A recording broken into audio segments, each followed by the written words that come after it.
എൻ്റെ front അജ്മലിൻ്റെ mama സർവോപരി 10-30 വർഷമായിട്ട് ദമാമിലെ cafeteria മേഖലയിൽ സജീവമാണ് ഹുസൈനിക്ക.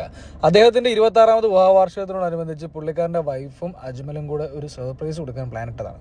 നമ്മളൊരു പ്രാങ്ക് രൂപത്തിലാണ് ഈ സർപ്രൈസുമായിട്ട് പുള്ളിയെ കാണാൻ ചെന്നത്. പക്ഷേ പുള്ളി യാതൊരു കാരണവശാലും കഫ്റ്റീരിയയിൽ ഇറങ്ങി വരുന്നില്ല. അവസാനം അജ്മലിൻ്റെ വണ്ടി വേറൊരു വണ്ടിയുമായിട്ട് തട്ടി എന്നൊക്കെ ഒരു കളവ് പറഞ്ഞാണ് പുള്ളിക്കാരനെ വെളിയിലേക്ക് കൊണ്ടുവന്നത്. എനിക്ക് ഇൻഷുറൻസിനെ വിളിക്കേണ്ട ഒരു ആവശ്യമില്ല. നിങ്ങൾ മാനായിട്ട് സംസാരിച്ചാൽ എനിക്കൊരു കുഴപ്പമില്ല. ചെറുതായിട്ട് എന്റെ വണ്ടിയുടെ പെയിന്റ് പോയി, അപ്പൊ എനിക്ക് ഇൻഷുർ കിട്ടണം.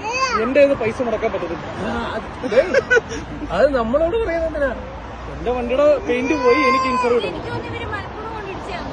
പിന്നെ നമുക്ക് അതല്ലേ പണി. നമ്മള് ഇതെന്ത് നിങ്ങളെ കവറാണ്? എന്റെ വണ്ടിയുടെ മേളിൽ എന്താ വെച്ചേക്കുന്നത്? ആരുടെ വണ്ട മേളിൽ വെച്ചെന്താ? ഇപ്പൊ എന്റെ വണ്ട വിളിച്ചെന്താ? അങ്ങോട്ട് വെച്ചെന്താ?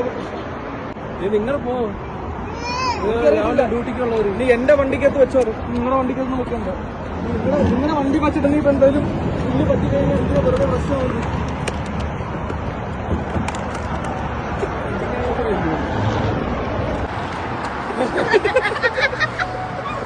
സോറി,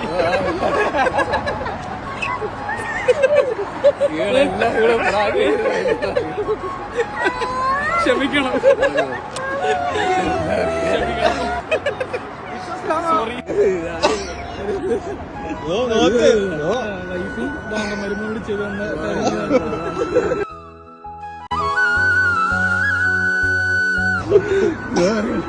ഇത് റീനാമിയുടെ വക, ഇത് എന്റെ വക ഷർട്ട്.